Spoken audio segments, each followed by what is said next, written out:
सिलचर में पीएम मोदी की जनसभा की तैयारियों का निरीक्षण। राज्य के जल संसाधन एवं जनसंपर्क मंत्री पीयूष हजारिका ने सिलचर के बुधरैल बाईपास में प्रस्तावित जनसभा स्थल का दौरा कर तैयारियों का जायजा लिया।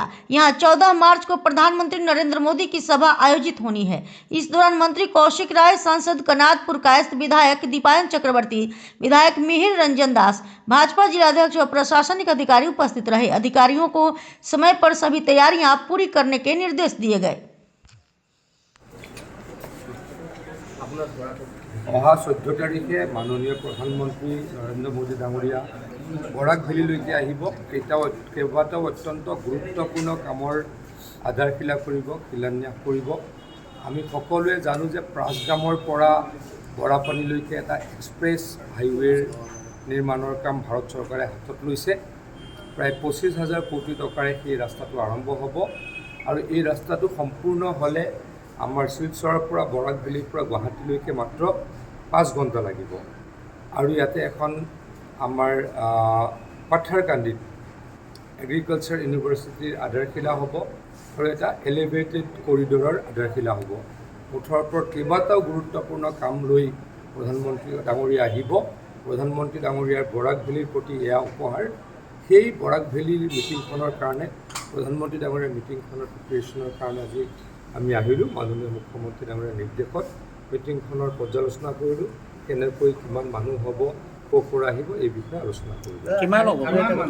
মই ভাবোঁ যে 1 লাখৰ পৰা 1.5 লাখৰ ভিতৰত হ'ব। বহুত মানুহ নিশ্চয়কৈ আহিব। প্ৰধানমন্ত্ৰী ডাঙৰীয়া বৰাক ভেলীত অত্যন্ত জনপ্ৰিয়। হিমন্ত বিশ্ব শৰ্মা ডাঙৰীয়া বৰাক ভেলীত অত্যন্ত জনপ্ৰিয়। তেখেতলোকক চাবলৈ, তেখেতলোকক আশীৰ্বাদ কৰিবলৈ, তেখেতলোকক আদৰণি জনাবলৈ যথেষ্ট মানুহ যায়েই।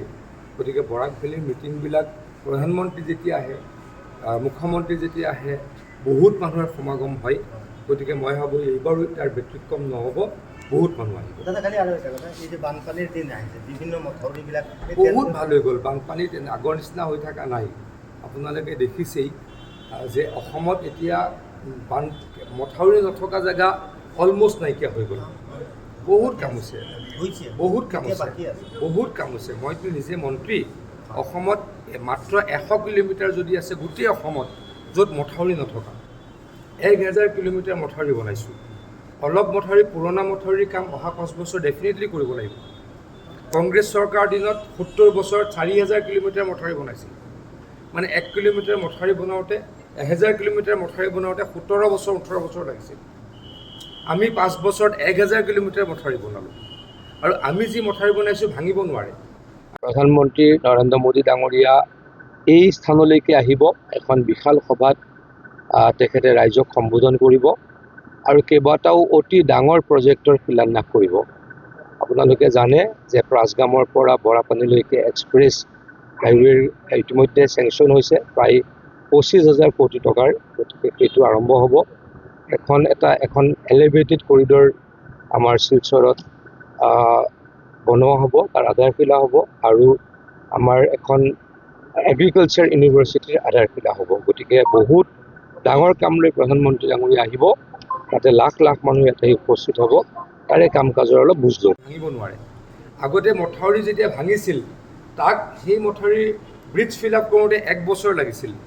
এতিয়া যদি ক'ৰবাত মথাউৰি ভাঙে, যোৱাবাৰো 2টা এটা মথাউৰি, তাৰ আগৰবাৰ 3টা 4টা মথাউৰি বৰাক ভেলীত ভাঙিছে, আমি 2 দিনৰ দিনাৰ পৰা কাম আৰম্ভ কৰোঁ। 2 দিনৰ দিনাৰ পৰা কাম আৰম্ভ কৰোঁ। গতিকে আগতকৈ বহুত চেঞ্জ হৈছে। কিন্তু পুৰণা যিবিলাক মথাউৰি তাক আমি মেগা টিউব দি, জিঅ' টিউব দি আৰু ষ্ট্ৰং কৰিব লাগিব। অনাগত 5 বছৰত ডেফিনেটলি তাকেই কৰিম আৰু অসমৰ পৰা বানপানী একেবাৰে